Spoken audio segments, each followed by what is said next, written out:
Today on the SWAGtember show, we're going to talk about all things Savage Worlds from the past week. And today I'm joined by Peter from Tales from Elsewhere. Say hello, Peter. Hello, everybody. Thanks for having me, Goose. Yeah. So we're going to be talking about Peter's new game. We're talking about a little bit about game design and some of the things that we're talking about a little about Savage Worlds as well. But before we get into all that discussion, we are going to start, as always, with the newsletter, talking about the news from the week from Pinnacle Entertainment Group. So let's go ahead and head over there. First things first, the Deadlands Dark Ages Kickstarter is going. It is fully funded, and I think it got funded like at least within half an hour. This is a project that we've been waiting for a really long time. I think we first got a first tease of it either in 2017 or 2018 with the release of the Savage Worlds Adventures Edition book. And then originally it was planned for 2020. Well, as y'all know, that's 5 years ago. So we have been eagerly anticipating this product release, and they are doing some really cool things this time that we haven't seen before. They're doing conviction dice because conviction is just adding a d6, so why not just make it a die instead of like a little token. So we have conviction dice that they're releasing, then they smell dice. They're also doing terrain for the first time as punch out terrain that you can create and kind of put onto your table, a nice little village for your Deadlands Dark Ages game. So it is part of the Deadlands series. It is part of the whole story of Deadlands, Lost Colony, Hell on Earth, Noir, Weird West, and now again we're going Deadlands Dark Ages. So super excited for that, and super excited to. I'm really looking forward to playing it for a long time. Peter, have you heard about Deadlands Dark Ages? Are you aware about this? Yes, I am. Okay. I have heard of it, and I know that for some people, it's like they don't like the fact that it's a mix of time periods that they're actually throwing together, right? In the setting, right? That's not going to be everyone's taste because it's very weird, right? Yeah, it is. It's dark. It's a medieval horror mixed in. I mean, it's a mixture of time periods. It's mostly just a mixture of. I know there's some people who have talked about how like technically there's no druids were not technically around at this time point, but it's such a key part of the lore of that time period that people still do it. Like in Arthurian lore, a lot of Arthurian lore type stuff, not actual Arthurian lore, I'm not sure about actual ones, but in Arthurian lore there tends to be druids. Like in the Merlin TV show there was druids, and that's kind of the vibe that we're going for in this one. Also, there's a peacemaker. Yeah, there's a gun. There's a gun. One, as far as I'm aware, it's just one gun, but there is a gun that traveled through time and is now magical because Merlin made it magical. But at the same time, I'm like, I think you could easily just like take that out though, because it from my understanding, it's not a normal peacemaker anymore. It's like some sort of like special, like magical weapon. Well, yeah, and when you sign up for Deadlands stuff, it's gonna be weird. Like, I mean, shocking. But there is a lot of really cool stuff in this. In the adventure that you can get right now. Since the Fathers, it's adventure. It gives you a little preview of what's going to happen. I'm pretty excited for it. So that's the first thing that's happening. There is going to be a graphic novel that goes with this as well. So look forward to that. It's a lot of cool stuff. I've already backed it. I'm super excited. Savage Worlds is on sale for Steam and Fantasy Grounds. So they do these sales fairly regularly. But there is a sale right now for Rifts, the Horror Companion, and the Superpowers Companion on Steam/Fantasy Grounds. So that runs till Sunday, September 21st. Excuse me. So go check that out. SWAGtember is still going. If you're not familiar with SWAGtember, it is September with a bunch of swag, meaning Savage Worlds Adventurers Guild. This is the community content license that Savage Worlds does. It is through Pinnacle, through RPG, and you can get all this stuff, a whole bunch of stuff there that are made by community members, people like you and me, not Pete. Pete's a professional, but yeah, people like me who aren't professional publishers or anything, but you want to create a product and you want to show it off to other people, and maybe make a little money from it. You can publish through Swag, and every September there is a bunch of products that are gathered together into a bundle that you can buy for $29.99. It's a pretty big discount on a whole bunch of products. And I'll be real with you. Some of the best products in Savage Worlds are swag products. Not you have the higher tier of ACE license, so third-party people are ACE licensees, and then you have ACE licensees. Then you have like also Pinnacle, and then you have these community writers. And some of the best products out there are from these community writers. Really good settings, adventures. One of my favorites, which is in this, is the City Guard Chronicles. So they have a few products in this one. I love the City Guard Chronicles. I love running them. I'm actually going to be running one for a convention game here in Pittsburgh in October. It's going to be my first convention game ever that I've ever run, so I'm a little nervous about it. But it's an adventure I've run before, and I love City Guard Chronicles because it really shows you how to play Savage Worlds really well. So look at these. These are really good products, and take a look at the bundle. There's a link down below. If you use that link, it does help me out. It gives me a little bit of a kickback through Drive Thru RPG. It does not take anything away from the creators. It only takes a little bit of profit away from Drive Thru RPG and helps me buy more books, like the bundle. So check that out down below in the link below. And tabletop games in general live and die by that community, right? Like most companies cannot produce enough adventures of all the different types and styles to really support a community. Like it takes a village to build it out. And so these sort of open licenses are great. Yeah. So like one of the ones that's on here, there's a lot of products for it, is called Sleuth Squad. This is the product. It's essentially, think Scooby-Doo. It's a whole entire book on how to run a Scooby-Doo like campaign. It's not a setting book. It is essentially a companion book, kind of like the Horror Companion or something, but for playing as mystery-solving teenagers with a animal mascot and some sort of automobile of some sort to get you around. That's great. And having a band. There's like rules for like having bands and having a gig and stuff. So yeah, so this whole entire book is like that, and you can get swag products in print. I know if you link like D&D Beyond, I don't think you can get some of them in print. I guess I think that's like a newer thing. Yeah, so you can get like a lot of these really good products in print, and yeah, just take a look at it. It's really great. This is my copy of Sleuth Squad. Eventually, I'll get around to running it, and it's just really well produced for a adventures, a community license essentially. So take a look at that. This is also in here with some other products from them for that same setting, not really setting, but idea.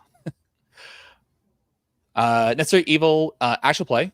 There is, if you're familiar with Necessary Evil, it is where you play as villains who are kind of forced into being good guys to protect the world because all the heroes have been killed and no one else is going to stop the even bigger bad guy except for the bad guys.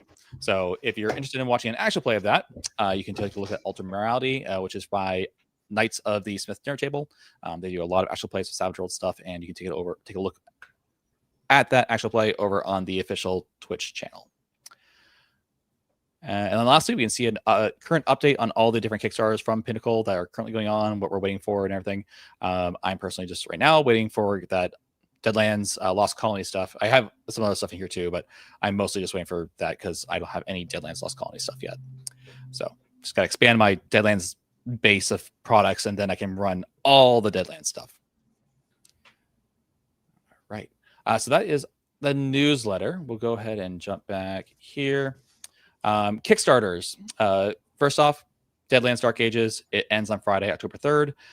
Take a look at the link down below to get out of the Kickstarter and make your pledge or not. You can look at everything. I'll probably dive into this a little bit more next week and talk about like what's in the Kickstarter, what we know about it so far, and that kind of thing. And you can decide for yourself if you're interested in it or not. Also, starting in October, I don't think we have an exact date. I think we do have an exact date yet, but I didn't write it down. This is from Pear Tree Studios, Pete Saloom, who I've do a podcast with and have had on several times to talk about encounter design, Savage Worlds. He is doing a Kickstarter soon for Beacon Island, which is like a 90s, very similar in a sense to this, but where you're playing as teenagers in the 90s solving mysteries on Beacon Island. So take a look at that. That will be coming up sometime in October. I can't remember the exact date right now, but we will be having Pete on as well to talk about Beacon Island and what's all in this cool product that he's releasing. Also launching Tuesday, October 7th is Starbeards. We had Mike Lafferty on last week from Painting Goat Studios to talk about Starbeards. So if you're interested at all in learning more about Starbeards, take a look at last week's stream where we talked with the writer and creator of Starbeards and decide if you're interested in looking at this. There's a link down below to their preview page to be notified when the Kickstarter goes live. And lastly, there is one new product I want to mention from the Savage Worlds Adventurers Guild. Like I said, there is quite a few really good products from people in this community. It's going to actually be a little bit bigger. There we go. So this is the Unofficial Steampunk Handbook, and I've heard rumors about this for quite a while. This is a beefy book. It is 220 pages as a essentially a companion book for running steampunk. So kind of like how you have Sprawl Runners, which is like the companion book for cyberpunk stuff. We also have now this one, the Unofficial Steampunk Handbook for Savage Worlds. Sorry about that. So if you're at all interested in running steampunk in Savage Worlds, take a look at it. There's a bunch of rules for different setting rules, edges, hindrances, some unique skills specifically to running a steampunk game, and just cool steam age gear. I haven't done a whole lot of steampunk stuff, so I'm definitely interested in looking into this, but I don't know, exactly what kind of things I would do with it yet, because I don't tend to dabble in a lot of steampunk. I like the idea of steampunk, but I haven't dabbled a whole lot in it. You probably know something about steampunk, though. Yes. Yeah, steampunk is definitely a bit more of my jam. Oh, and we'll get to it, but my game has a heavy steampunk element to it, for example. 100%. So actually, let me go ahead and put that back up real quick. So that is everything I have to talk about for the news of the week. If you guys have any comments about anything, any of the cool news with the new products or anything, or if you know anything more about that you want to share, let me know. But now let's go ahead and talk about. Oh, that's not the right. I put the wrong title up. I'm sorry about that. I was gonna say I see a comment from What Is Tabletop. I think it's Frank. He asked me, what is my favorite type of bird? And he asked you, what is your favorite type of Peter? And sadly, my favorite bird is not the goose. It is the secretary bird, one of the most majestic unfortunate. birds. I can't see any comments. Let me figure out why. Oh, I have the YouTube stream. Yeah. I'll have to. That means my studio is not working, so I'll have to use the actual. I'll have to use the actual studio. YouTube one. Yeah, Frank. The secretary bird is my favorite bird. Google it if you don't know what that looks like. It is beautiful and majestic. I'm gonna have to Google it because my wife is really into birds right now. She's playing a lot of snakes to death. Like it's a very, but it's very like regal looking. It is very regal looking, right? Very regal. It's very tall. Where is it from? Africa? Africa is what it says. Yeah. I think it's Africa, the continent of Africa somewhere. It's not one local to me here in the city where I live. My favorite Peter. I'm gonna go with Saint Peter from the Bible. That's going to be my safe answer. That's a fair response. Yeah. So I see a comment here that ospreys are also cool. So yeah. Hamster Doom asked, did I see the Dark Ages actual play? I have not. I believe you're in it. I haven't watched it yet. I will get around to it at some point. It's hard to find time sometimes. I do want to watch. Are such a time commitment too. Sometimes, right? They're often a couple hours. It is a one shot, so I should just be able to watch it and be done. But So, anyways, let's see here. I can see all these now. So thank you all for. I'm glad you're commenting. I don't know why I didn't see. I don't know why StreamYard's not seeing them. So yeah, it's weird. It means I can't show them off to you guys because they're not coming through. No. Okay. All right. Well, anyways, let's go ahead and stop this screen share. There we go. So today we are here with Pete Saloon. Not Pete. I'm sorry. That's the other Pete. It's okay. The other Pete. Yeah, it's the other Pete. Peter, he's Pete, right? Yeah. That's how I distinguish them to my wife. When I'm like Peter, and she's the guy that you do the stream. Like, no, that the other Peter. He's like, oh, the one that you think's really cool. I'm like, yeah, that one. Cool, Peter. Right. Pete Saloon's also cool. Pete, I hope you're in the chat. Like I said, we'll have him on later, sometime next month. But we are here to talk with Peter a little bit about his game, a lot about his game, because but I'm more so about your philosophy on game design, because for me, when I watch your stream, I watch a lot of your videos, almost all your videos, and I really enjoy them because if you guys don't know, Peter runs a channel called Tales from Elsewhere where he talks about game design and obviously talks about his game a little bit in the process to talk about how he's designing games. Am I missing anything about your channel? No, that's pretty much it. I talk game design philosophy, and then I talk about my game. That's really the only two things I talk about or do on that channel. Yeah. That's all I really do. Yeah, and a lot of the videos are they're really good videos. Not all the videos are really good, but I have taken a lot of those videos and I've taken like the ideas and applied them to Savage World. So actually, some of my other streams in the past have been based on stuff I've listened to in Peter's videos, and then like try to apply to Savage Worlds. Like, hey, where does Savage Worlds fit? Because often when Peter talks about game design, he's talking about spectrums. Where does a game fit on spectrum? What are the spectrums of games in different areas? And I like to think about, okay, where does Savage Worlds fit in that spectrum? And why do I like that? Why do I like that Savage Worlds fits on that spectrum? And what I often find also is that where Peter lands is often close to where I land. And in talking to Peter, I know Peter had, we'll start with, let's talk about the thumbnail real quick. This game looks familiar to probably the idea of this game might look familiar to a lot of us who have played a game in Savage Worlds called Deadlands, which you have said is one of your inspirations for your game.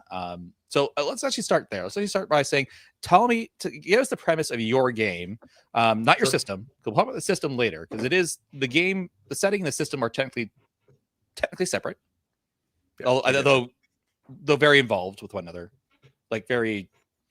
Talk about your just talk us about your game. Yeah, and then we'll see where I've separated like stylistically from Deadlands, right? You'll see some differences here in what I describe. It is different. So it's definitely right. But you can obviously see where I'm like such a Western and Weird West fan. You'll see the DNA. So the Clockworld setting is a world not so different from our own, that in the late 19th century was an apocalyptic event called the Calamity, because post-apocalyptic Weird West is awesome. And that event's details are actually unknown to the players, because the game takes place 100 years later within the remnants of society, but it was a full apocalypse, like brought everything down. Okay. And in that late 19th century, humans had reached a level of technological advancement higher than they did in our own history. So there's like steampunk robotics back then. They had created these wondrous generators capable of harnessing great power. They had their dirigibles. They had just a more advanced sort of classic steampunk society. And then that all fell, and when the barrier between our world and Elsewhere was shattered. So the world was twisted, mountains moved, rivers diverted, seas boiled, and monsters drawn from the human psyche, really drawn from our fears and anxieties and our evils, were birthed into the world and spilled over and brought everything down. And so the game is in a very post-apocalyptic world in which there's a small sliver of humanity. All that humans know, all that the players know, there's only maybe like 50,000 people, right, alive in the whole world to their knowledge. And it runs dogs and cats living together. It runs from Hysteria. Roughly like where the Gulf of Mexico would be up toward the Great Lakes, really just a vertical sliver. But it's not our world, right? It's not the same place names. It's all named slightly different things, but all very clearly gesturing toward our real world. It is divorced from our actual history and more inspired by it. And so the players are in this sort of scavenged world where there's cities now with walls, but in between them is still horror. And the wilderness, the ruination outside on both the east, west, north, and south that surrounds humanity is extremely hostile. But out there are untold treasures of the previous civilization, right? There are great technologies that are tempting to people to still venture out into it to recover. So the story is of people trying to survive in that world, often not as the aggressors, right? They're on a train between two towns, and that train gets overrun by zombies or something, right? Like the stories of this world are of survival, not heroism, is how I will describe it. So thematically, it's focusing more on the horror and the survival from a theming standpoint than I think Deadlands, which is a little higher, right? Like you're definitely more the hero. Deadlands definitely more heroic. Yeah, it's still not like way up here. No, right? You're not superheroes or anything, but I'm going for something a little bit below. There's a lot of nuance to explore. Right. So that's roughly the world. And it's not one in which there's magic per se, but there are supernatural things that humans can harness, because elsewhere, well, people in the world don't really understand, but it's makes what we think and how we feel a reality in many ways. And that's why there's so many monsters that are directly related to the anxieties of 19th century people, like a tuberculosis banshee, like an oil, something that's indicative of the like consumptive nature of the oil industry, like all these kinds of things, like drawn from that monster inspired by the fear of amputation, right? All that kind of like gnarly stuff. And so players can be a little supernatural, but not like I like to juxtapose to the huckster in Deadlands. This was like the iconic Deadlands character to me, who is almost like a wizard in a way, right? Yeah, heck yeah, with the cards, and it's super cool. And that's a level of magic that I want to go beneath, right? And see, and with we've got Savage World folks, here it's like you'll get like the nuance that I'm talking about, right? So I wanted to go a little bit beneath that, where the magic is always very costly and wouldn't be understood as magic within the world. It'd be it's a supernatural force around. Right. The thing with hucksters is that they're making deals with the devil for their magic, whereas this is like more. It's like a holy character doesn't think that they're tapping into elsewhere per se, but like, and their faith is real, right? But the fact that it's like belief makes it real. Yeah. And of course, people in fiction aren't necessarily justifying it that way, of course, but meta mechanically speaking, that is the effect elsewhere has. It's a dark reflection of ourselves. Right. Interesting. Yeah. So that's very cool. And it's got a lot of steampunk monsters, like undead steampunk monstrosities, and you can get like the blood oilers are the iconic one. The players can be tinkerers and make contraptions, but everything is supposed to be a little rusty, right? A little jury rigged, a little bit of that moldy world, rusty world sort of aesthetic. Yeah. And to be clear to our viewers, you have played Deadlands, although you did not play Deadlands for Savage Worlds. You played Deadlands Classic. Played Classic. Yeah. I have played Savage Worlds, just not for Deadlands. So you played both, but not. Yeah. Technically not together. When we do talk about the system, you'll also see a lot of like shared DNA in language and goals between Savage Worlds and my system. Like it's you'll see that I clearly have played it. We'll get there for sure. So if you guys have any questions about the setting or the system, please do ask down below. I even though I can't bring them up on stream for whatever reason, I can definitely still ask the questions and we can talk about them here. So please do that. So it's gonna be a little bit more, almost a little bit darker, honestly, in a sense, than Deadlands. A little more grittier, more horror. And Deadlands is definitely like an action horror RPG, but this is more focused on a little more darker horror. Where Deadlands is a little higher on the action, and mine's a little higher on the horror, I would say, right? Like they're both existing within that space, just different flavors of a similar dish. Sorry, I was fixing something right over here. There we go. That's better. Get some backlight. I'm all purple though. Weird. Anyways, so I think we can move on then from that to talking about some setting stuff, because some system stuff.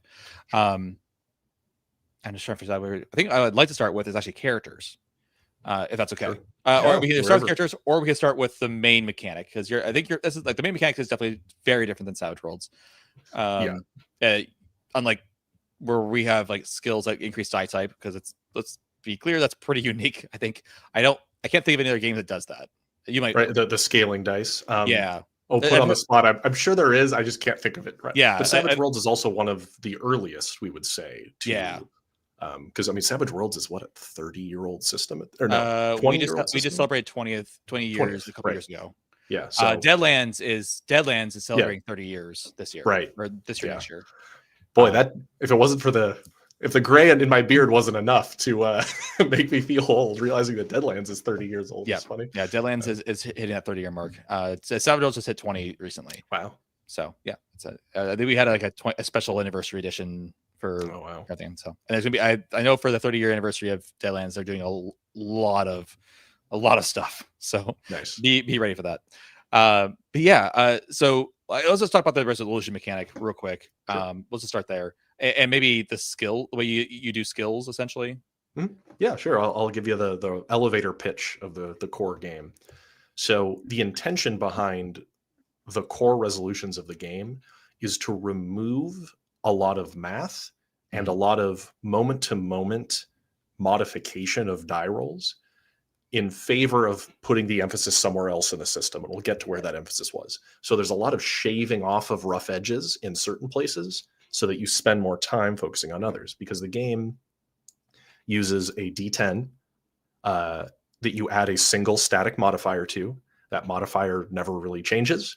And you are trying to hit a target number that is known to you ahead of time. And if you meet or beat it, you succeed. Super simple. You have a set of, there are 11 total skills, 4 body skills, 4 mind skills, and 3 combat fighting type skills. Characters can have a rank in a given skill between usually layman and a master. And there are ranks that go beyond that humans aren't capable of achieving outside of supernatural means, because it's a game where the players stay very grounded. Your skill ranks don't actually change after character creation. That's from a lifetime of training, right? Yeah, and we, yeah. I'll say like, this kind of gets into that we're getting into actually character creation already, because we're already starting to talk about a topic that we really started thinking about at the same time. Yeah, which is horizontal versus progression, vertical. Yeah, progression. We'll get to that for sure. Yeah. So the idea is that you have a single static modifier that doesn't change. Like it's very static. The target number can go up and down based on circumstances, but that's the core resolution. Everything is just a skill test. Want to climb a rock, climb the mountain? It's a skill test. You want to shoot a gun? It's a skill test. Simple. Everyone's pretty familiar with that concept. Yeah, like super simple. And it's very, everything is known to you ahead of time, because you can be faced with challenges that you can't succeed at alone. Because natural 10 is not an automatic success and a natural 1 isn't an automatic failure. So your bonus usually is from +0 to +6. Oh, sorry, go ahead. Also, which does remove a lot of the automatic failure, automatic success removal does definitely keep things a lot more grounded and like almost like non-heroic. Exactly. It creates bounds, really firm bounds around results. Yeah. And that's intentional, because the master gunslinger will never miss a close range shot center mass, barring, somebody diving out of the way, involving themselves. But at the same time, the noodle arms weak tinkerer will never escape the blood oiler's grasp unless they get help. Because to escape the grasp of this giant undead, clockwork monstrosity, you would need a 14 or higher, an inhuman skill test. Well, if you're a layman in might, you have +0. You can't get out alone. You need at least +4. You need help, right? And so these boundaries make it so you have very known impossibilities for failure and impossibilities for success, because the game is so deadly.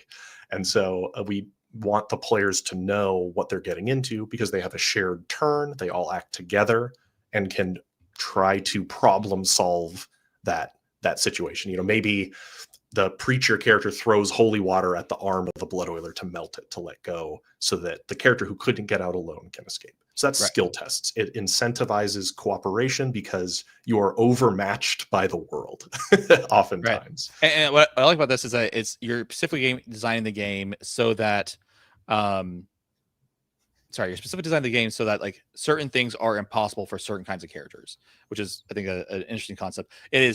That's one of the elements that we're definitely like maybe a little bit opposite with Savage Worlds, where we have unlimited bounds and we can go on forever. Yeah, and that's the exciting heroism of a game like Savage Worlds, right? Where it's supposed to be, there's that slim chance of the impossible. Exactly. Yeah. And so by making the system have things that are impossible to do alone, where helping people, when people help you, it can reduce the target number. It's telling the players they need to work together, right? The system is incentivizing cooperation very heavily. And that's good. So that's really the core of the system, is this skill test system. The other part, of course, is the injury system.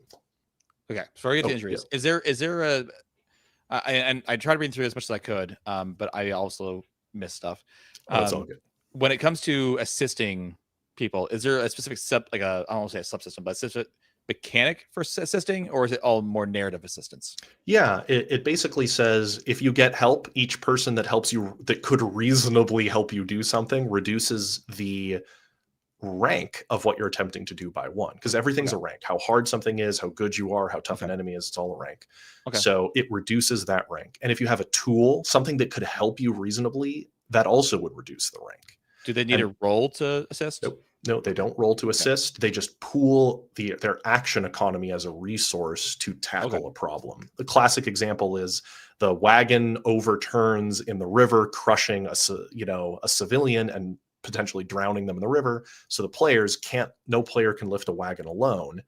And it's where they all come together and they get like a big 2x4 or something for leverage. They pool their narrative ideas together to solve it. And that reduces the difficulty such that they can make the skill test or something, right? But only one person makes the only one person rolls, because again, it's one of those decisions to keep it expedient, right? Sure. Like super quick. Yeah, and that would again be another place where we would see like I love systems that do support well. For instance, I'm not a big fan of the help action in D&D because I find it very boring.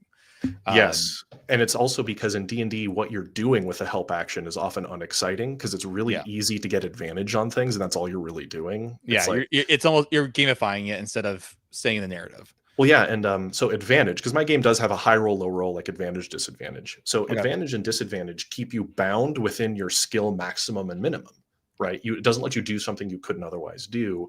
For my game, the idea was that getting help goes beyond what you could do alone. And that's really important if you're trying to climb something that if falling would really hurt you, like, because my injury system is kind of brutal. And so getting people to help you climb the sheer rock wall is very important because the consequences of failure are quite dire. Right. It's also a game where helping people could be distracting an enemy. That matters a lot in this game.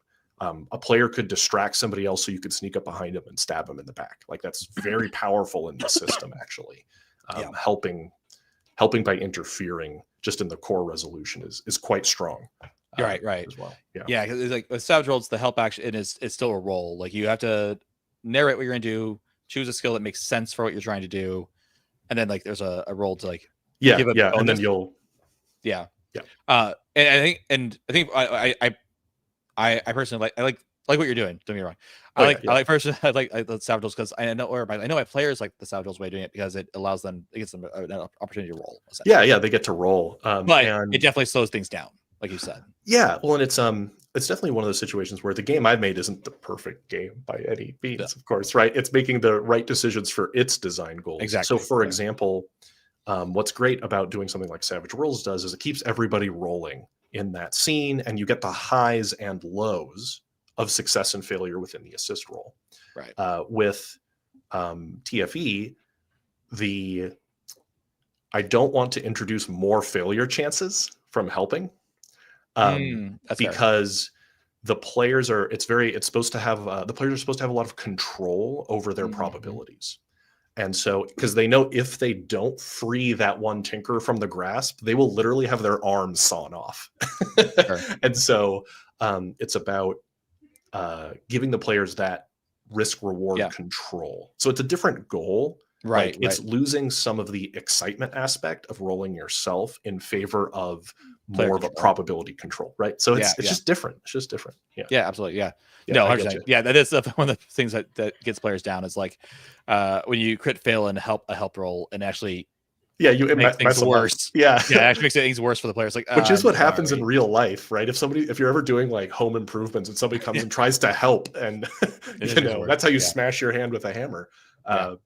Those sort of it's why there's no critical fumbles in the game either, right? Like, it's removing some of those elements because they're meant to just be smooth and player controlled, right? So it's just different design goal. So I'm trying to decide if we want to go to character creation / progression or injury. I mean, also I know you're really excited to talk about injury system. I like talking about my injury system. Sure, maybe we'll finish injuries and then we'll do characters because that'll help contextualize. Yeah, I think so. I think that makes sense. Yeah. So let's talk about injuries. One, you don't use hit points. And what for the longest time I said Savage Rolls doesn't use hit points. I've I've come back. I've drawn back a little bit on that. Savage does you sort of use hit points. You get 4. Yeah. But each one has a consequence. Exactly. And that's why it gets onto that wound spectrum, right? Like that's why Savage Worlds is an example of doing something good that isn't just standard hit points. Like, yeah, it'd be like each, you could write it, each HP you lose is, 1 bane, or, whatever term you want to use in your game, right? One debility, it's -1 dice, or, whatever it is.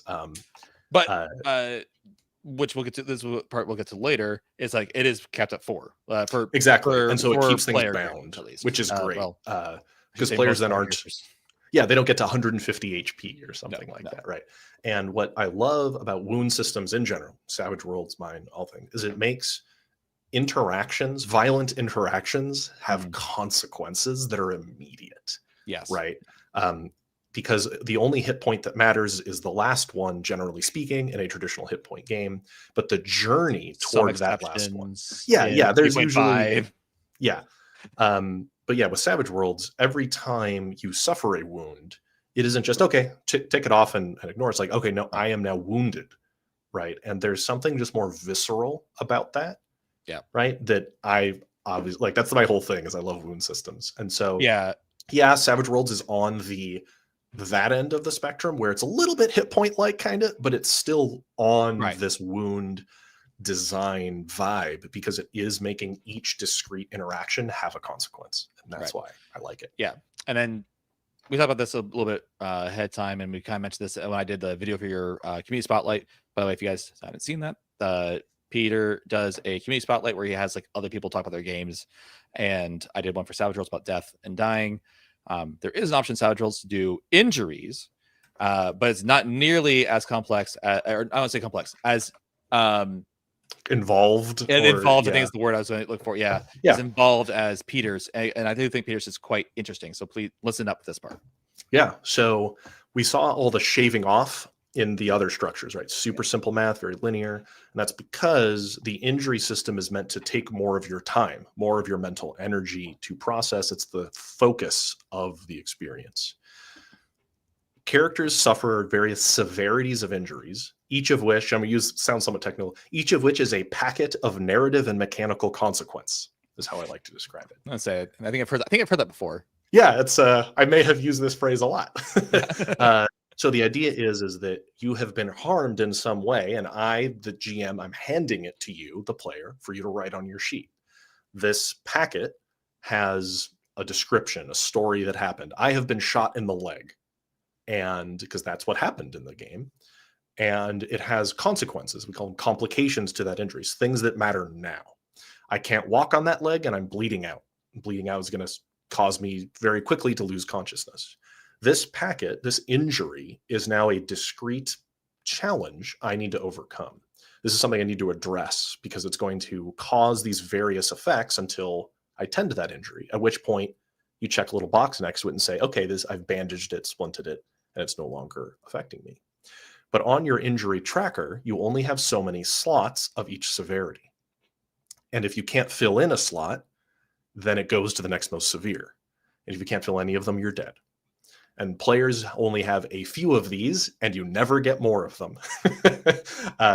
You have a varying amount of strain boxes, which are like flesh wounds and exhaustion, or like psychic damage, maybe like a stress meter. But these injuries are the direct harm your body is suffering, from being impaled on spikes to having broken ribs or an eye gouged out, and all sorts of gruesome, horrible things, because each one is its own packet of narrative and mechanics. Yeah, here, you actually mind if I just go ahead and share? Oh yeah, you could show something. This is one of your pre-gen characters. Oh sure, yeah. I see mine. Yeah, mine trace person. Yep, and we can talk about that for character creation as well. So on the right hand top side, and I think this character sheet looks pretty good. We're actually going to have our layout designer like give this a big old facelift at one point, because this was all basically made by me, and I'm no graphic designer. I think it came out pretty well, but anyway, I always have to say that. So the injury tracker there in the top right shows right here the boxes, and you can take 2 serious injuries, 1 critical and 1 lethal for a player before dying. Threats like monsters and such will have different numbers of these, but only slightly different. It really doesn't scale up or down. Monsters don't gain a bunch of injury slots to be tougher. They become harder to hurt. And the way that this is determined is a small dice pool. When you successfully have attacked somebody, you roll usually between 1 and 4 dice based on how skilled you are with a weapon and what type of weapon you're using. And you just look for the single lowest result among all the dice rolled. If it's a 4 or higher, you just inflict strain, little checkbox, no consequences. If it's a 2 or a 3, it's a serious injury. If it's a 1, it's a critical injury. Okay, so it's one of those things where you want a lower number. Lower number good. Lower and number the reason for lower number good is because no matter what die size you use, you're always looking for the same numbers. So a revolver is a D8, and a knife is a D12, but you're all still just looking for a 1, 2, 3, or a 4. So that number never shifts. And which is also why having a bigger die is actually worse. That's correct. They become bigger and unwieldy. They become clumsy. Like a punch is a D20, right? It's really bad to roll a D20 in a game where you're looking for a 1. Give me my D20. And you're like, you don't want a D20. You don't want the D20. That's why a coach gun or a big buffalo rifle is a D6, which is very likely to hurt you very badly. The game also uses location targeting, but in a more not in a super crunchy way. Everything is just conceptualized either as the bulk, center mass, the brim, like the limbs or held items, and the ace, the most vulnerable part of the body, usually the head or the heart or the big glowing red spot on the boss monster. Right. And if the brim is harder to hit than the bulk, 1 rank harder, and the ace is 1 rank harder to hit than the brims. And so going for the ace, though, if you do injure them, it upgrades the severity of the injury by 1 step. So it's how you can immediately one-shot things if you land a headshot with a sufficiently deadly weapon. The game is a little bit like Rocket Tag in that way, because when the guns come out, everybody's just trying to get the one really deadly hit oftentimes. And it's wounding somebody is often near fatal for a lot of characters, especially like your average bandit that you run into. One shot, they're going to surrender probably. Like they're bleeding to death right now, and so the game has reactions. You can always dive for cover or try to block things. You're very active when it's not your turn. So in the saloon shootout, when the bandits draw their guns on you, you can react by diving behind the saloon bar or kicking over a table, right? You can dodge a knife swing. So you're meant to attempt to avoid injury because injury is quite severe, and you don't actually erase an injury from your sheet until you have downtime. Like make it back to town and have time to rest. Otherwise, these injuries start filling up. But unlike a normal attrition-based combat system, like in D&D, it's very common for everybody to lose a couple hit points every fight. People just take some damage. And it's the point where they even say the way you design an adventuring day is all about reducing hit points, which is also honestly kind of annoying when you really think about it. It's like, it's a resource you're meant to have attrition with to slowly erode. So they have to spend their hit die when they rest to recover. And you got, as a GM, you got a plan to make sure that you reduce them enough, but not too much for the final fight. And then if the players just go, we're going to short rest, or we're going to long rest, even, you're just like, oh, well, they've reset. Yeah. And so you because these are long lasting, but if the players play well, they'll often get away with no injuries. That's very common. But it's Savage Worlds too. Players know that if they take any injuries, that was immediately makes it worse. Everything's harder. Yeah. Well, and what was a key aspect, because I wanted to avoid a death spiral, despite how deadly the game is. So there's not a global penalty you receive in the game for getting an injury. Once you've treated that injury, its consequences are no longer affecting you, but it doesn't remove it from the sheet, right? So it just means you're more likely to get more severe injuries. But because each injury is so consequential, it was important that if you triage that, you still fight at full capacity if you've spent the time needed, like in a fight, right, to go behind cover and bandage your wounds or something. Right. Oh, I saw a question. Oh, sorry. Yes. Yeah, so I see the question from Finkel. We'll get to you in a second. The injury, for your game, like they have to take the time out of their, at least take the time out of their combat essentially to go treat that, right? It's going to affect you until you spend time in game to treat it. For Savage Worlds, you can't really treat unless you're using magic, you can't really treat your wounds until after the combat's over. Right. Yeah, they're a long form like penalty in a way, right? Yeah, like they're not meant to be treated in that moment. Yeah. Right. You can soak them immediately and say, hey, you can spend a penny to soak the wound so that you don't actually ever receive it.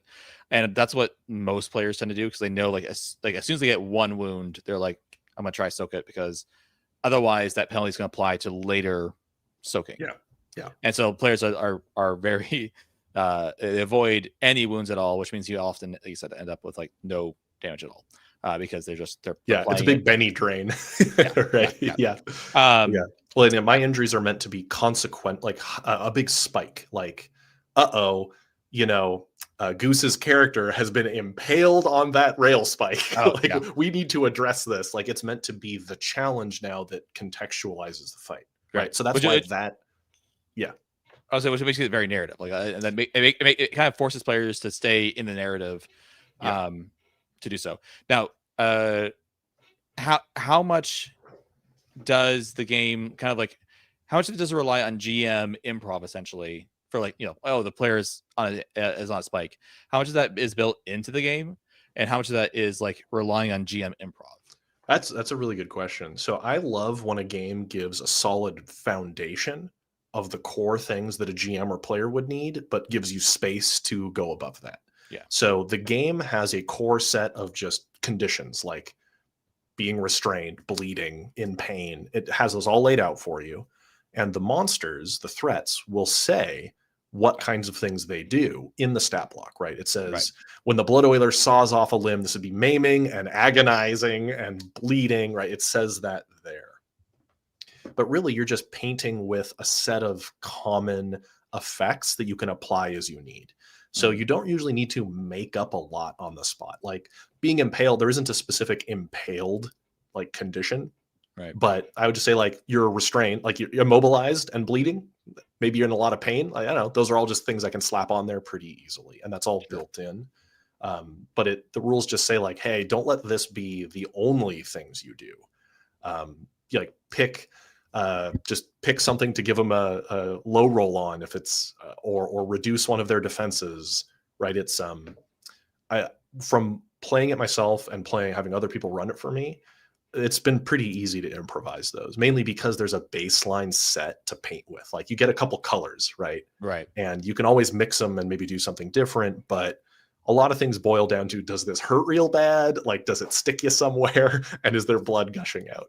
Or I think a player, for example, somebody was like getting hit in the throat, like punched in the throat or something like really bad. And like, well, sounds like you can't talk and maybe you're maybe you can't breathe now. Yeah, you're suffocating then. Because that's one of the conditions just on the little list. Sounds good to me. Is that going to be on your DM screen, like all those conditions? If we can make the funds to make a GM screen, yes. Physical media production is tricky right now. And so that's why we haven't announced one of those. But that's what I personally have, like when I do it, because I have one of the transparent slip GM screens where I just put mine right here. Yep. So that's exactly the kind of thing. It's one of the main things you need. Yep. Just a few conditions, the core ones, there's not even that many, right? The skill ranks and the numbers you need to target them, and you're off to the races mostly for running a game. I find it very easy to run. I mean, I've made the game, but like when I've talked to other people who have run it, they're like, oh yeah, this wasn't a highly adjudicative experience. Like it was, the rules are so simple too, like the math is so easy, it made it quick to adjudicate. And now you've already hit another spectrum. I can't remember the opposite of adjudicate right now. Right. Wait, I remember the spectrum that you made for like it's like high. There's like high trust and low trust, or like concrete versus adjudicative, or something. Right? Yeah. I don't remember what the video was. I mean, it was one video that had like multiple scales. Yeah, I was talking about several. Like grids or spectrums. High adjudication. I think it's just high adjudication versus low adjudication. Right. Yeah. And I'm not a fan of super high adjudication games where like everything is a debate between you and the GM, right? Like a game. Give me an example of a game like that. Really rules light games where like Fate. Like Fate, like things where so not to slander the OSR community in the slightest, but a lot of the OSR ideology is highly adjudicative, and that's the point, right? It is supposed to be a conversation between the player and the GM about what is possible and what is not in that moment that they create together. I like something a little bit, well, I'm a big rules medium guy, right? So something very low adjudication, something like Lancer, D&D 4th edition, super low adjudication. Everything's super concrete. Pathfinder 2nd edition is actually pretty low adjudication because it's covers so much. Savage Worlds is middle, I would say. Yep. Like we have that's why we have the shared aesthetic here, right? Yeah, so Savage Worlds has I would say, yeah, medium. Like there is a lot of rules for a lot of stuff, and that's why people like sometimes say it's rules heavy, and part of the reason why people say it's medium because there is a lot of rules for different things. But for the most part, Savage Worlds says these are guidelines. Like you can ignore all these situational rules and still play the game, right? Yeah, exactly. Because Savage Worlds, like my game, and correct me if this is I'm presenting it improperly, it created a baseline resolution that covers a lot. Right. And then all the different books, they layer a bunch on top of this, of course. Right. But your baseline way you interact with the world is very functional. Like, yeah. Even most of the situational rules, honestly, I think are actually in the core book. Like there's a rule for when you have an unsteady platform, or if you're like rule for like riding modifiers for riding, or even like things like illumination penalties that most games have. Like most games have illumination penalties or range penalties or something like that. And what Savage says is like it seems like a block in the text says, hey, don't try to like take all these modifiers and like apply them individually. Think about the overall context. These are guidelines for you to understand like the general like difficulty that they should impose. Yeah. But then take them all into account as one big modifier and just give that.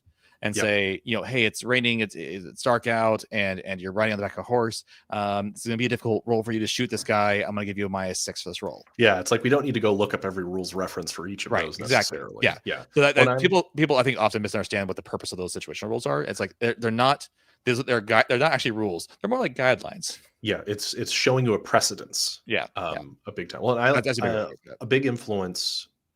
Index card RPG ideologically is way simpler, of course, than my game. But the idea that like slap a target number on something, you're off to the races. Like that's half my game. Like just pick a target number as the GM, and the ranks like show you the spectrum, right? Layman, novice, adept, master, and so forth. Pick one of those. If the players are doing something smart, reduce it. If the players are doing something dumb, make it harder. Like it's really simple. Just adjust from there. Yeah. That's like half the game's engine is just super simple linear math behind it. So it makes that adjudication also quite easy because it's so math light. Yeah, I say Savage Worlds. For us, it's always the same target number, except for like a few situations. Yeah, but even then, it's always a static number of some sort. Usually exactly. Which makes it easy for the GM. It's just about picking the number of penalties basically to apply or not. I know I've had this discussion with other people before where it's like Savage Worlds, you could just change the target number. Like, yeah, but we don't want to. It's not the same, right? It's the same, yeah. I know some people love to say that, like it's different to have a bonus for a character than it is to change the target number, right? You could give somebody a bigger bonus, like if in a game like D&D, you could give somebody a bonus, or you could change the target number, and those sure mathematically might line up. They matter. The differences matter, right? Yeah. Differences matter. And then when you have like a penalty, like, oh, okay, it feels more on you than it is on the GM essentially, right? It's like, okay, it feels like, oh, GM, why did you? It also feels more adversarial. Even though it's the same thing. It's still GM discretion. There's almost an element where it feels more adversarial to change the target number because it's like, oh, the GM decided this is sure. Whereas when you give them the modifier, it feels like more. It feels more like it's the situation that they're in. Yeah, they own that in that case. We could dig into the weeds on that. I want to make sure I don't forget the initiative question. Yes, sorry. Really Benkel, quick. You asked about how is initiative. You talked about this briefly. But I can unpack. And Frank will answer your little prodding there a little bit because. I think we've acknowledged that 5e is rules medium and that your game's rules medium and my game's rules medium, but they're not the same, and we'll talk about that in a second. Yeah. First, let's talk about initiative. So my game uses side-based initiative. So by default, all the players all act together. They have 2 actions each that they can take. They can take them in whatever order they want, intermixed with each other at their discretion. So if you have 4 players, Goose could go with one action, then Peter could take an action, then Goose could take a second action, then Peter could wait, and some other player could take both their actions, and then Peter takes his second action. It's whatever order you want. And then the threats all take their actions similarly. When it's not your turn, you can react. You have 2 reactions you can take, like to dive behind cover, block. In both cases, you can also just do one thing and high roll. So instead of doing 2 actions, you take one by going all in on it, which gives you advantage, to use the D&D term. So you can be slow and careful, or you can do 2 things. Same thing with reactions. You could react just once, going all in on one reaction to give yourself high roll. This doesn't change. We're talking about upper and lower bounds. It doesn't change what the character is capable of at their maximum. It makes them more consistent. So it's like taking time to aim that rifle shot, right? You could just, instead of shooting twice, make one careful shot, because there is ammunition, right? You could run out and your 6-shooter or a buffalo rifle has just one shell loaded in at a time. So maybe you want to make that shot count. And so it's really just this side-based initiative, which means as the GM, you set challenges for the players. Here's the situation, and the players have to solve it together, and they can choose to do so in whatever order they want. And then the monsters present more challenges to the players, and the players react to that. And it kind of just goes back and forth from there. And it always starts with whichever side started the fight. And it's almost always obvious. Like 95% of the time in tabletop role-playing games, it's clear who drew their gun first, type of thing. And there are rules for what's called a standoff. If it truly is questionable, like you and the bandits are all looking at each other and it's just who's going to pull out their gun first, you can roll skill tests, and there's a way to do that. But overall, it's just passes back and forth like that very cleanly. There's no rolling, which means you move in and out of turn-based resolution very smoothly. Is there a way to deal with this is something I've been thinking about a lot with Savage Worlds and how to fix it in a few ways, but I'm asking about your game, an action economy, and is there a way to like ensure that there isn't a disproportionate action economy on your players versus the adversaries? Right. Yeah, so that's a big problem in games like D&D, right? Where like you have these legendary monsters that they have to basically tack on a bunch of extra actions to make like a threat. Because legendary actions, resistance to legendary resistances. Yeah. So some threats will have maybe one more action than normal. It's very rare, honestly. Okay. But the players will often have a lot more actions than the monsters do, but the monsters are very powerful. Sure. And so one of the big like lessons that a new GM learns when they're playing this game is you can't just line up minis on the board and say fight, because the players just pull out all their guns and just blow the thing away. Like that's not, but if the monster is stalking the players, you can only barely see it out there in the woods. That's where the fight begins. So the players don't have a clean shot yet. They need to go and maneuver around to get to it. And when every action a big monster takes results in a new problem to be solved, you'll often have players some have to triage a situation while others try to handle the monster. The Blood Oiler is a perfect example. It's what's called a major threat, which means just a few of them in a fight is very dangerous. And just one is enough to ruin your day if you're not prepared. But 2 of them is suddenly like, what do we need to run? Right. Even with more actions than them, because they just have the normal 2 actions. Okay. Right. One picks up a player and starts suffocating them with one of its arms and saws off the leg of another player. It's like, well, one of us, need to kill the thing, but somebody should drag Jimmy away and bandage that. Right. So essentially, the monsters are so strong that their actions are going to be worth more than the player's actions in a sense. Yeah. And the players are meant to feel overmatched by powerful monsters. Now, if you're fighting a group of bandits, you'd fight a group of them in theory, right? And then, you'd be more at action parity. But unique threats, ones that are meant to be singletons, like a boss monster, often are very strange and break the rules a little bit more. They often can do a bit more than the players do, or they present strange problems, like the Coal Baron. If you injure it, it can disappear in a puff of smoke immediately. So that's one of its reactions. So all the subsequent shots don't matter that you would have tried to make. It just teleported away. Right. But the air around the Coal Baron is unbreathable. So to try to fight it is to be suffocating. So like it doesn't have more actions than the players, but it manipulates the fight in such a dramatic way. As one of its actions, it can just like create a natural disaster, like a cave-in just falls on one of the players. So now they got to go deal with that. Or that other one, the ground turned to quicksand, somebody sinks into it. So that one action is very dramatic. But the intention is that only 3 rounds should pass and then a fight's over. Honestly, like that's plenty. Dramatic stuff has happened. Yeah. I'll say like most, in my opinion, a combat should never take longer than 5 rounds.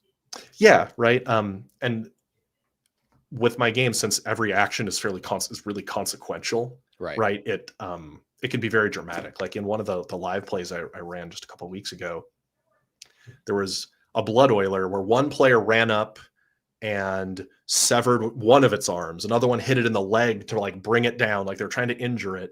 And then the last guy eventually like pulls its head off, right? Like because the things just wouldn't die. But somebody lost a leg in the fight, right? It was very like a bloody mess where multiple players had to gang up on it to kill it. So I assume like an injury like that where you lost a leg, like it means like you can't fix that then. Correct. There aren't a lot of permanent injuries like that in the game, mainly because they're not as fun. But because it's a Weird West steampunk setting, you can get a replacement clockwork limb. You can get a prosthetic if you make it back to town. But until then, that is a permanent leg loss you have. So you're slowed. You're hobbling on a crutch or something until then. But so not a lot of enemies do that.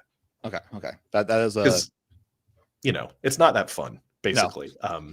The things like the blood oiler, which are supposed to be terrifying and literally can have like a giant rusty saw blade hand, that reads immediately, this thing's going to take limbs. And in fiction, everybody knows the blood oilers like mutilate people.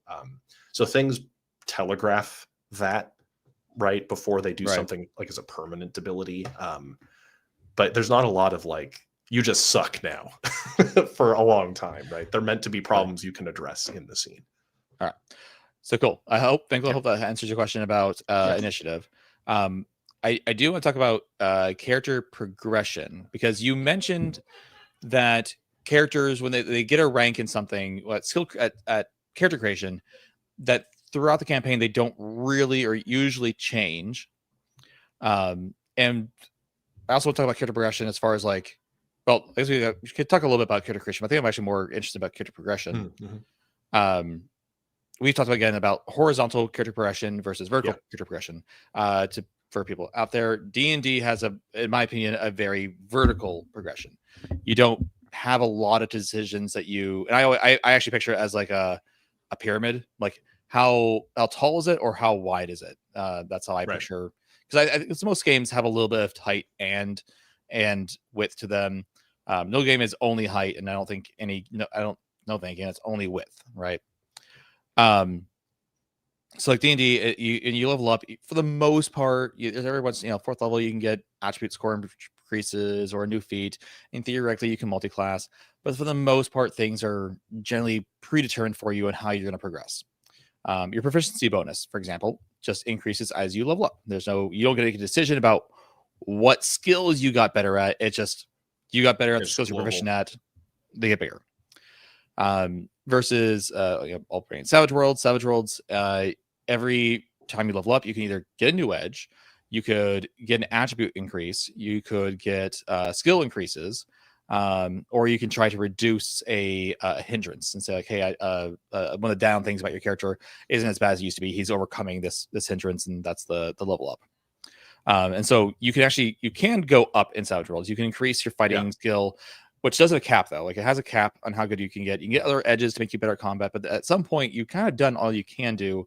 And eventually you really, and it Savage Worlds does encourage you to go out to their skills. Your character should learn how to either learn a certain skill or get an edge that's going to make them better in a certain situation. Because not all edges, unlike D&D, for the most part, aren't all about combat. They're about they have other things they're good at as well. You can get something that's about being a good investigator or being a good commander, stuff like that. Right. So that's for me, like I think I put Savage Worlds as like a medium. Yeah, it's somewhere in the middle. Yeah, I think you put your game somewhere in the middle as well, or more. Or would you say more horizontal? More horizontal. Yeah. Explain. I will explain myself. Yes. So, like I said a little earlier, you choose skills at character creation. We can kind of talk about character creation after, like what that process looks like. But these are meant to be the skills you've spent your lifetime honing. These are the things you're good at. And those can be swapped to trade them out if you don't like your build. Like, oh, I'm actually going to switch this layman and novice skill. I didn't really like that. You can do that when you reach a milestone. But when you level up, which is just called reaching a milestone, basically make it back to town is kind of the idea. Okay. It's after a major story element and you've returned to safety, right, is the idea. You just gain a new edge. And I'm using a similar term here that you're familiar with because that term, I think, hits the right spot of what it's meant to be. You gain a new thing you can do, a new feature. And like Savage Worlds, I love like nice big pools of character customization options like that. Mm-hmm. I love that. I love it. Yeah. So same idea is that there's a big pool of these edges, which are, I'm preaching to the choir here, I'm sure. Yeah. You know, it's the idea that instead of having discrete necessarily class features, it's that the things that would be a class feature can be broken up into discrete little packets you can pick, right? Yeah. So more than what feats would do in a normal game, right? Because that's usually like a small enhancement to something you could otherwise do. Yep. These are each its own feature you can pick. And that's your form of progression. You start with 3 edges, and each time you gain a milestone, you gain a new one. Now, the edges in aggregate can make you stronger in total, but there's no edge levels or edge tiers. There's no more powerful edges than others per se. Like there's not a scaling or a tree. You just grow broader in what you can do or the features you want to pick. And they range from very, very simple, like Bloodlust says you high roll strikes against bleeding characters. Very simple, useful and simple, to more complicated ones like Monstrous Transformation, where you can become temporarily like an eldritch horror and gain special abilities while exhausting yourself very quickly in doing so. And so there's a big variety. There's 10 categories, each of which have 13 choices in it. So there's 130 edges. And at character creation, you are locked into certain categories, but afterward you can pick from any. So a character can go all over the place. So characters progress through edges and through equipment. Not that their equipment gets better, but they become better prepared the more equipment they get. For example, after that really bad fight with the bloat oilers, everybody carry holy water now, please, so they get more holy water. And there's a lot of scarcity systems in the game, so you don't have unlimited access to consumables and all that. Let's set that aside. So the characters, as they survive and they make it back to town and they're able to get more money and restock, they're better prepared for more situations. And that's how they feel more powerful. But honestly, getting more edges makes you feel quite powerful because each one is fairly dramatic. Yeah. And we've played some long form games, long form campaigns where the characters started to feel like, whoa, this character is strong. Like, I don't know if Tim is still in the chat, but he played a sniper character, like a rifleman. He took every edge he could to make him better at that one thing, taking one really good shot. And if he could set up and line it up and take his time to aim, he would blow away one target, like every time.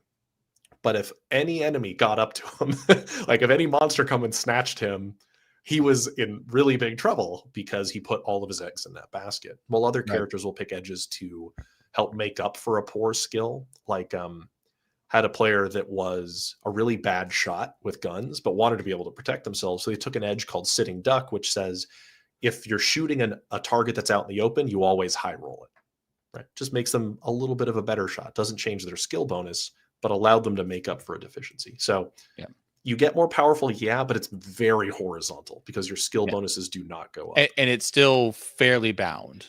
Yes, very bound.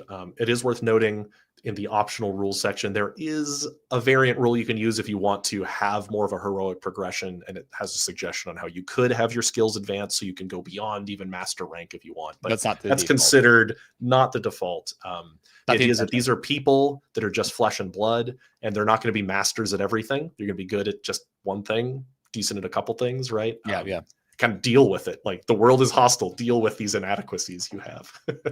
And I say, well, sorry. For your edges, do you have any prerequisites that players need to make? No prerequisites apart from at character creation being limited by which categories you pick from based on your backstory elements. Other than that, no prereqs. Okay. So you can pick fan the hammer, and even if you're a bad shot with a revolver.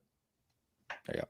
Yeah. So let's say that it kind of that would go a little bit against what Savage Worlds we do have when we have tiers. They say like at certain ranks, you can unlock certain ones. Right.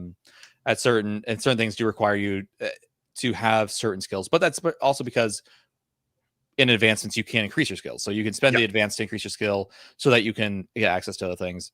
I remember I had a play, and kind of you're talking about you're like thinking like edges to get better at one thing. There's definitely that thing that definitely exists in Savage Worlds, but it's not there's not a lot of it.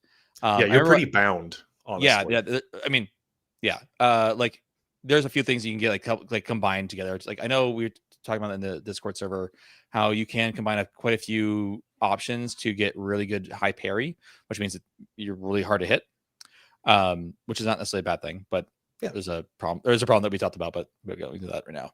But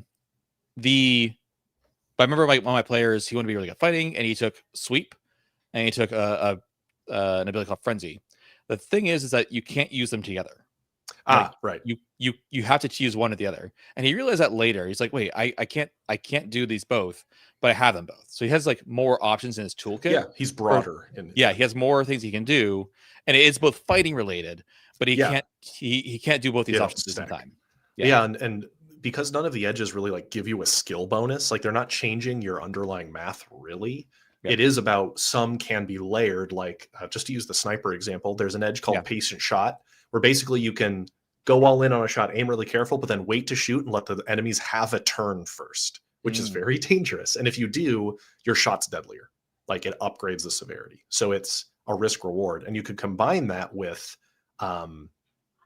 certain other things that make, like, if you catch somebody off guard, if they don't know you're there, right? Like an ambusher thing. So you could try to stack a little bit of this together so that if you do have the situation where they don't know you're there, and you have all the time in the world, you can blow somebody away, right? Like in the perfect circumstance. But there's a lot of things that don't stack purposefully in the game. And we're still testing, because there's 130 of these things. We're still trying to find all of the broken permutations, because there have been some infinite action abuse things we found and like all sorts of weird stuff. But some of the combinations are really fun to see. And I love it. And it's one of the dangers of like having, it's like, I say that's, probably the danger of having a system that has a lot of feats is that you never know how they're going to combine in a way that, I mean, D&D hits this problem all the time with like people realizing like, I'm going to do this and this and this, and I'm going to have like unlimited actions. Especially with like spells. When you throw spells on top of feats, you're like, the community has been really great at helping identify some of these. And some of them are like, when they get discovered, I'm just like, that's cool. We're leaving it in. Like, so there's an edge called Heart of the Iron Rooster. It's a clockwork edge. So you like replace part of your chest with a train engine, basically. Okay. And it lets you boost yourself temporarily, but you build up heat. And if you let it build up too much, you catch on fire. Right? That's bad. In my game, being set on fire is extremely deadly. Yes. Yeah. A playtester realized there's a supernatural edge called Hellfired. You were resistant to being on fire. And while you were on fire, you gain benefits. He's like, I put these together. I purposefully set myself on fire with this one to gain the benefits of both. But I realized, like, I mean, that's a lot of work. And honestly, cool. The benefit isn't that crazy. So it's like, you know what? It stays in. The Hell Train build stays in. There you go. There was a question here that I think you answered in the chat. I wanted to ask the question out loud anyways. Where Gary Grant asked, I'm arriving late. Is this game its own system? He said, yep, so its own system. It's not Savage Worlds. Although it's not, but you're planning on having multiple settings for this Tales from Elsewhere system. Correct. Yeah. I say multiple settings, but I think you would actually describe it more like a multiverse question. Well, yeah. So they're going to be totally separate settings. Like they're not part of a single continuity, but they will all be of the same DNA. They're all going to feature Elsewhere as a narrative point. They're all going to be some amount of horror to varying degrees, right? They're all going for the same play style, roughly. For example, but it's not like it's all the same world or even the same timeline. I'm not restricting it to that. The idea is that each of these books you could just have on its own. This is not dissimilar to Savage Worlds, right? No. Each of them is its own, and I like the way it does that, right? You could just pick up, we have code names for the next books. You could pick up Medieval Madness. You could pick up that book because you don't like Weird West. Medieval Madness. That also sounds familiar. Right. There's different settings you could have, and each is its own standalone game, but it's all using the same underlying rule system. And like Savage Worlds, you can mix and match them. You could take multiple of them together and mix them up. We just started with Weird West because that's what I love. It is its own rule system and its own setting. And so I guess we get into the modularity of the game then actually a little bit too. It's like you said, you take a lot of stuff from Savage Worlds, and there's a lot of just really cool ideas out there. Again, swag products. There's a lot of really cool swag products with really cool ideas that I've seen. That you can just kind of take it, put it in. And you can kind of say it's homebrew, but it's not really. It's like these are published things. Rules have been play tested, and they're community products, is how I like to phrase it, right? Well, not just community products. I just mean even taking things from third-party publishers and saying, like Pete Saloom, the other Pete. He has this really cool system for resource management for his horror game, and it involves rolling dice to basically determine how much resources you actually have left, how many resources did you use, and it's a really good system. And I would highly recommend looking at his adventure, the Asylum Hybrid, to pull that into another game. We even talked about maybe pulling it into a zombie apocalypse game, because it's really easy to do so. That kind of each of the settings is going to have its own additional subsystem we want to add in. Right.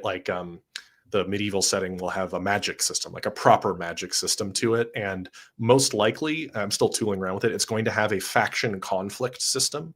But again, keeping it all still fairly math light. The game is all these subsystems will be math light. Or the modern murder mystery setting that I'm tooling around with has a system for measuring the panic of the town when there's a murder, right? And how the different areas of town might grow in panic, and how the players can interact with that.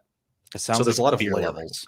It's there's a lot of stuff like that. It's a die roll system, and it's trying to keep the same type of die experiences that the main game has.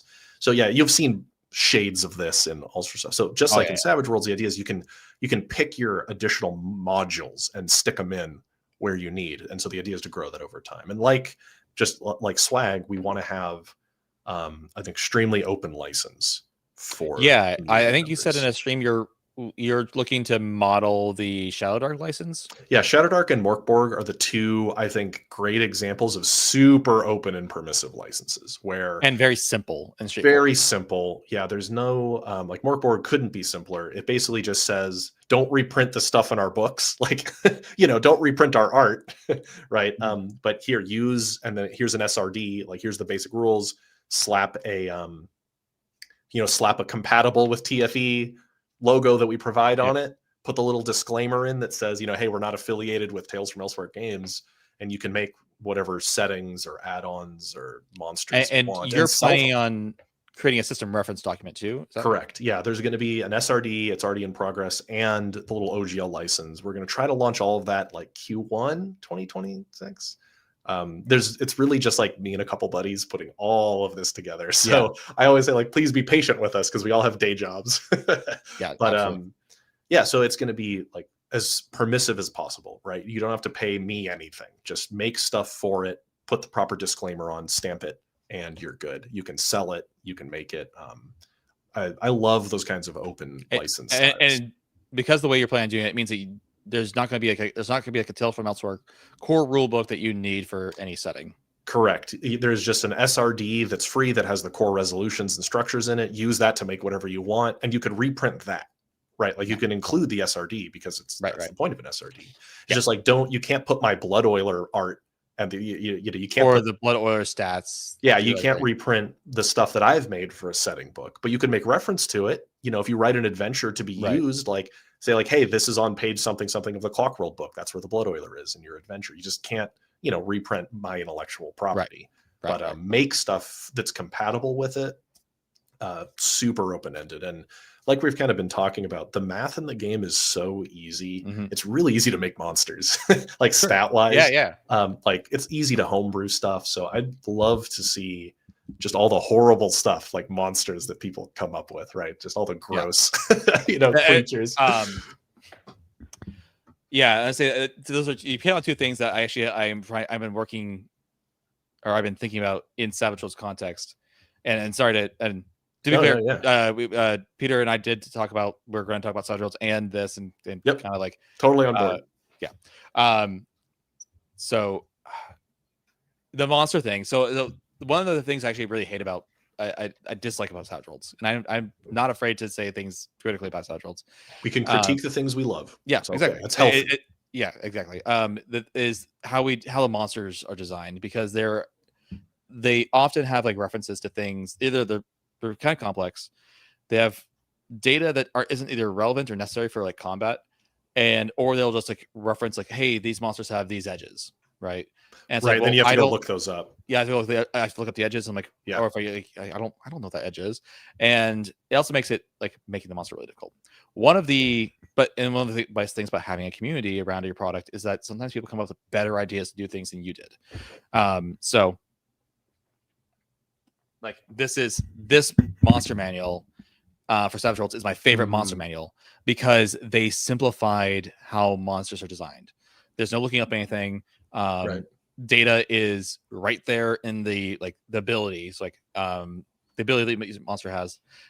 Point being, though, is that communities can do things that show you how better that your game could be. Absolutely. And I've been playing tabletop games for a long time, right? And so I don't need another goblin stat block with 15 different numbers in it at this point. I don't need to know their dex score or their wisdom. Like, come on. It's a goblin, right? I don't need more of those. And so one of the big goals with my game is I wanted the math and the numbers of every threat to be super simple, so you don't have to reference them much. And so the GM can focus more on like making them gnarly. So the way a threat works design wise is pick a rank, you would say. That is what it rolls on everything. If you want it to be, so like now it's +0 on everything, right? If you want it to be a little better at something, just have it be 1 rank higher at that. Like, honestly, most threats do not even have an exception. Like a Blood Oiler is an extraordinary rank threat. But anytime it grabs you, it's just 1 rank higher than that. It's even tougher at Inhuman. There's no other stats like numbers that you need to worry about. It just describes how it hurts people, but that rank just tells you its bonus. If you need to, because is the Blood Oiler going to sneak up on you? Just have its lower its rank by 1 then, right? It doesn't need the amount of nuance that a player needs, because monsters are only used in a narrow capacity. Actually, I think I realized I should ask a question. Does the GM roll? Yes, it is a symmetrical system in which the players and the GMs are playing the same game. Okay. There is an optional rule if you want to go GM doesn't roll, kind of like Cypher, where it's more about just adjusting ranks, and then the players always roll against a static number. But the default is GM does roll, because I like rolling dice. I don't think I can do it. I don't think there's a way to accomplish it in Savage Worlds, because like exploding dice. Oh yeah, it doesn't work as well. Yeah, I've tried. Like I have put, I'll say, at least a couple hours into trying to figure out a way to make it so the GM doesn't roll, because I really like the idea of like not rolling. It's I like Cypher, and that's what Cypher does. But I do personally like to roll overall. But my game, because the math is flat, like it's super simple, it's very easy to convert to GM doesn't roll. And so that's an optional rule in the back that's already been written. Sure. Yeah. The game that I'm familiar with that doesn't roll is Crown and Skull. I've never actually played Crown and Skull. I haven't either, but I've just heard Professor Dungeon Master talk about it enough. That was like, oh, okay, that's interesting. That has the really interesting attrition system, though it has no health either. It's you mark off like gear and skills and stuff from Crown and Skull. It's really interesting. That's a whole separate thing. Yes. But monster design. So like every threat is a 2-page spread.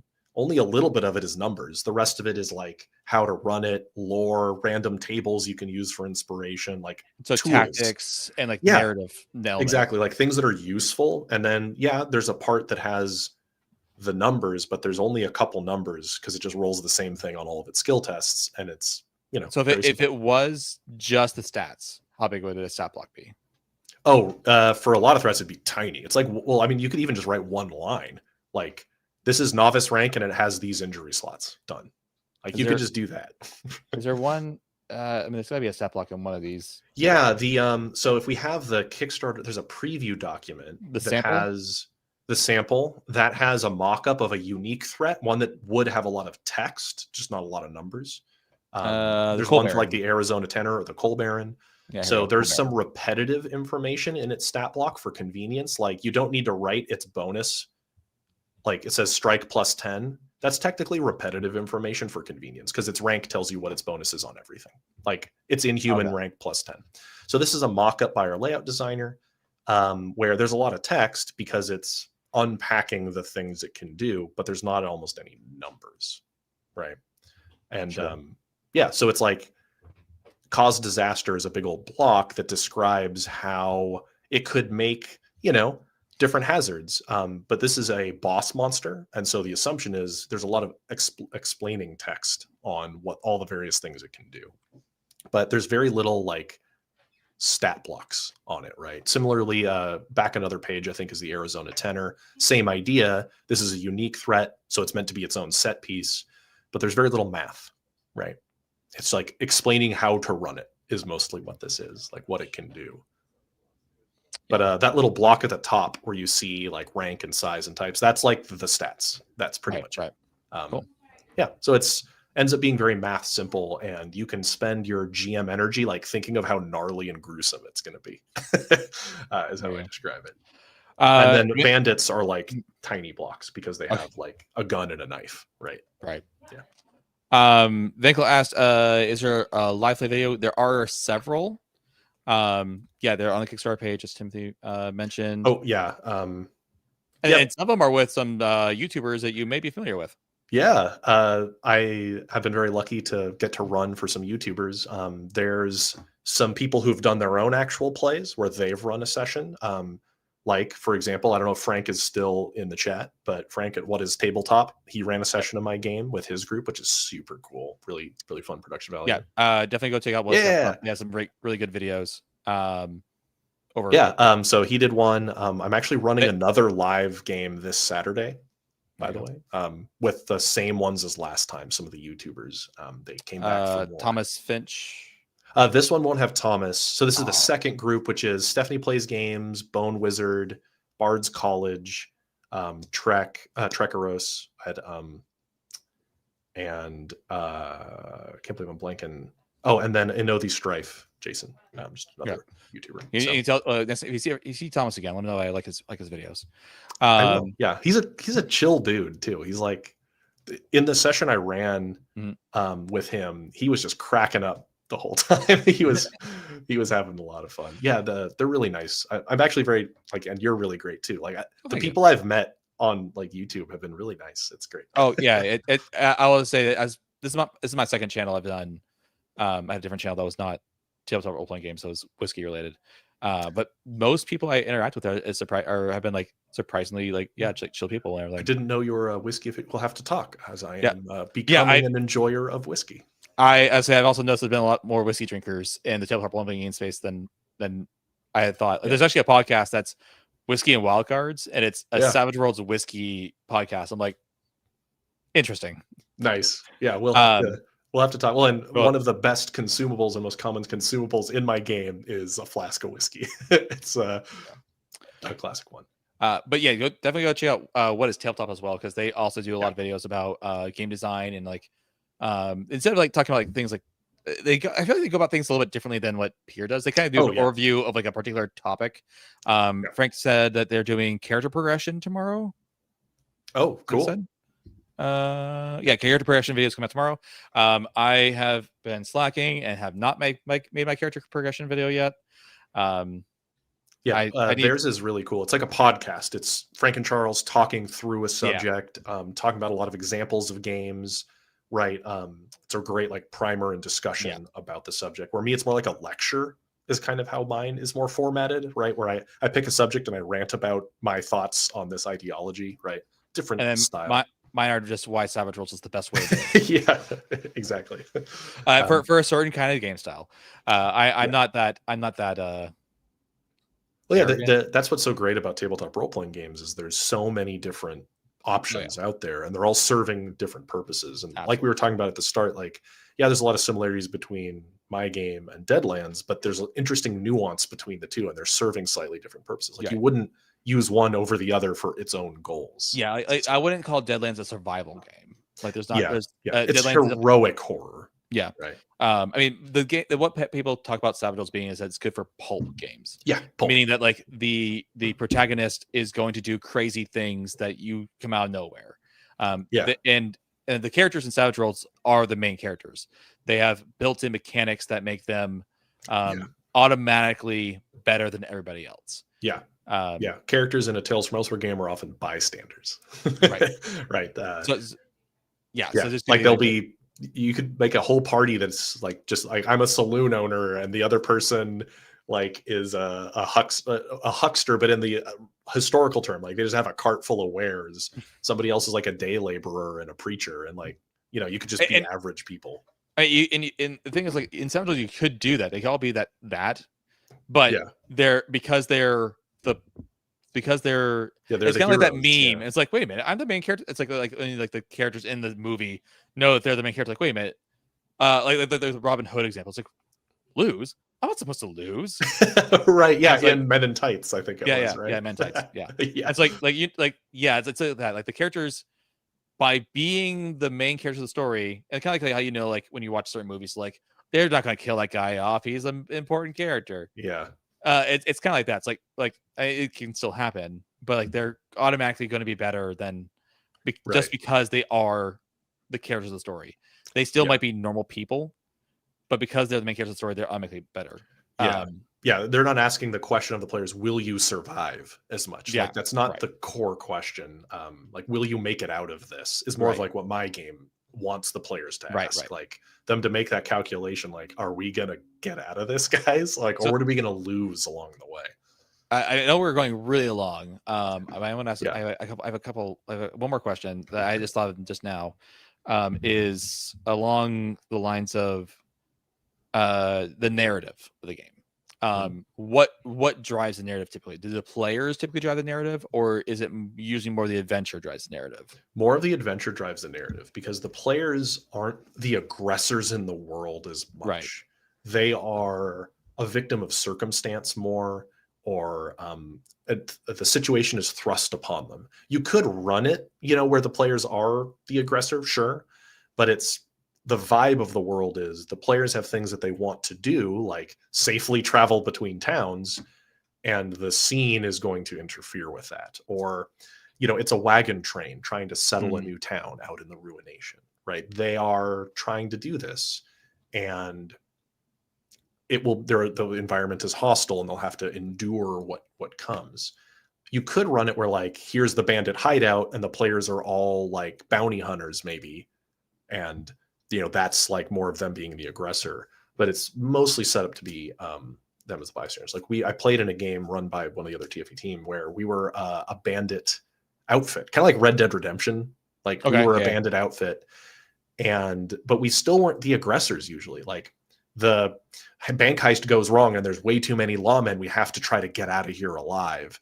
And as we flee the town and get on a train, the train derailed, and like, then we got to jump off a bridge. Like it's just one mess after another. So we never felt like we were the aggressors. We're just trying to make it to another day. That's the feeling it goes for. There you go.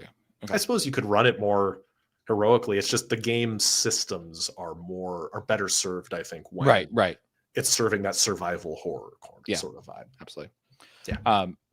Yeah. And for the people who like to think about Savage Worlds, you can definitely, there's a lot of setting rules in Savage Worlds that you can change. You said that you have some optional rules. There's a lot of setting rules in Savage Worlds that you can completely change the vibe of how the game is run, to either fit the setting or to fit your a vibe or whatever. Like we talked about gritty damage at the top of the show, where when it comes to wounds in Savage Worlds, you can just do the normal wounds, or you can do an injury system on top of the wounds, where it's like every time you take a wound, you get the wound, but you also get an injury that gets attached to the wound, and the wound doesn't go away until the injury doesn't go away until you heal the wound.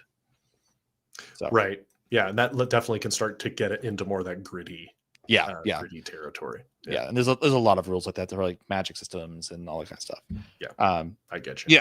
Yeah. Is there anything that I have not asked you about your game that you want to mention? That I'll just mention briefly, because I know this would be a whole long thing, is that character creation is a very narrative, classless structure. You pick backstory elements that piece together the options you get to pick from. It's very open-ended.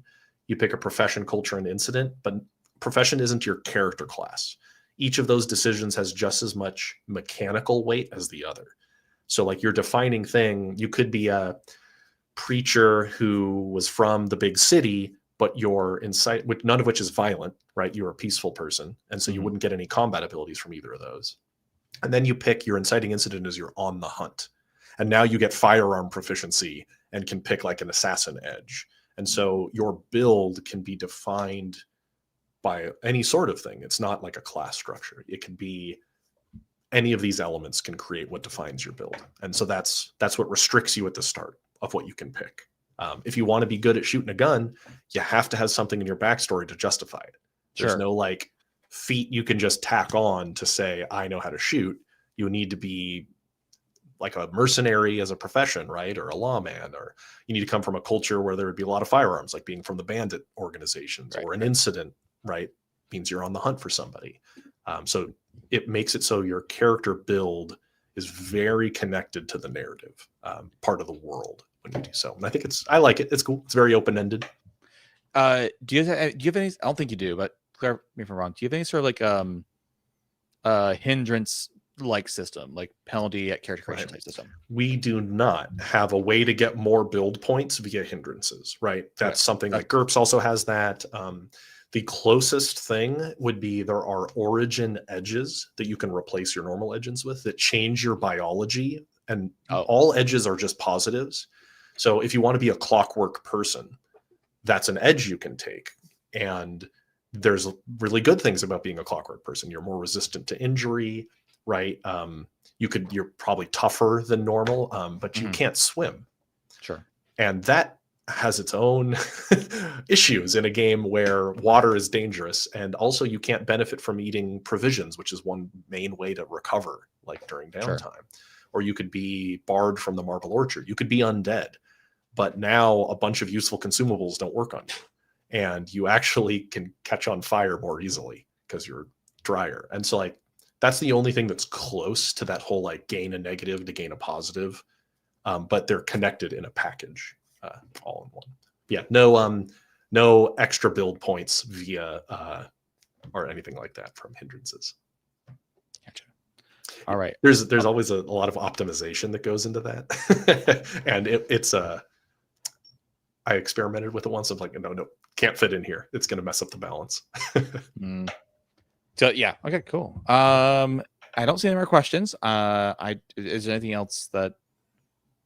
I'll just mention, if any of that sounded cool, there's a whole Kickstarter page. I know we were kind of talking about it earlier. There's a Kickstarter. It's about halfway done now. We need like a few percentage points. Yeah, there's a link down below to the Kickstarter in the comments. Tons of info about the game there, videos and actual plays. Tons of info.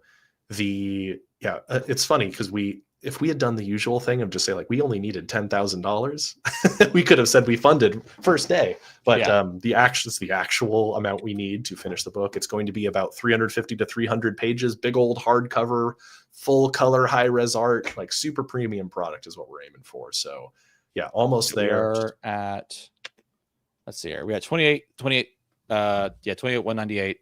So just under 2,000 to left to get to, and with a whole we still have the second half of the campaign, so we're going to hit that no problem.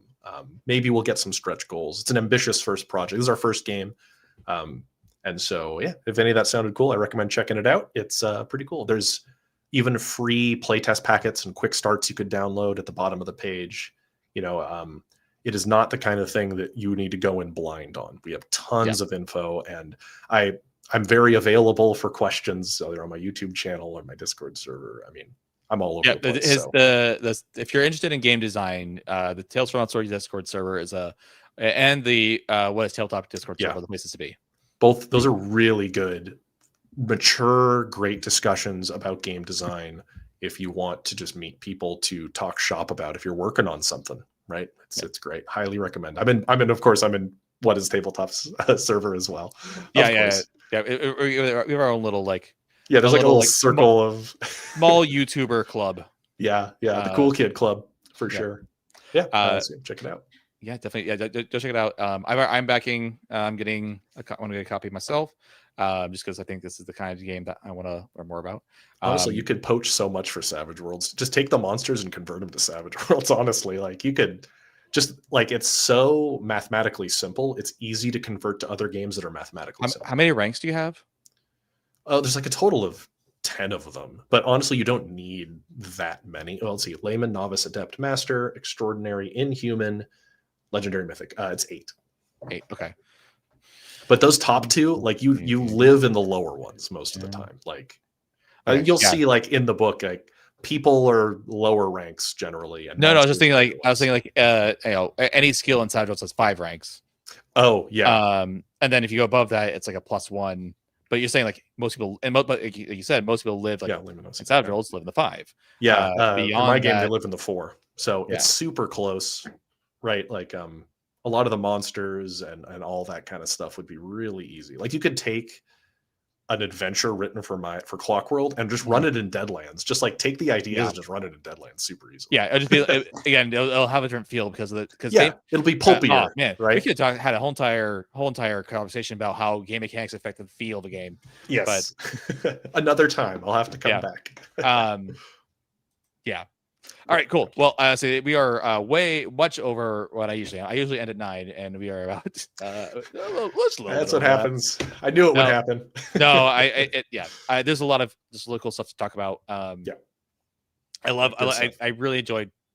I really enjoy watching Peter's videos and What's Up videos because I think it's important as game masters that we understand how our game works and why it works the way it works.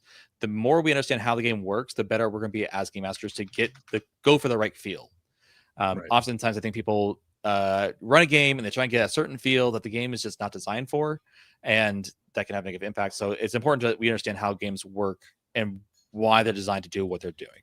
So that's why I like talking about game design and listening to these videos about game design. So thank you, Peter, for coming on and talking about stuff from Elsewhere. I look forward to seeing that final book soon. Relative soon. What's the delivery estimate? Oh, well, because it's going to take a while for the art to finish, it's going to be next year, probably mid next year. The PDF will be available sooner. Right. Just FYI, really fast, there's going to be a free beta for everybody that backed. It's the complete rule set without the art. We're going to release that way early too. We have it's 250 pieces of artwork or something that needs to be made. So all done by real artists. Yes, real artists, really beautiful art too. Oh, it's so cool. You can see it on the page. It's awesome. And it's going to take them a little bit because it's not quick art, right? It's very high res. So it'll be next year. Sounds good. All right. Well, thank you all for joining me, and look forward to next week. I don't think I have anything planned for next week, so we'll except for maybe talk about the Deadlands Dark Ages Kickstarter, and at some point I'll be talking to Pete Saloom about his next Kickstarter as well. So thank you, Peter, and thank you everyone, and may your dice always ace if you're playing Savage Worlds or any other game with this playing dice. Cheers.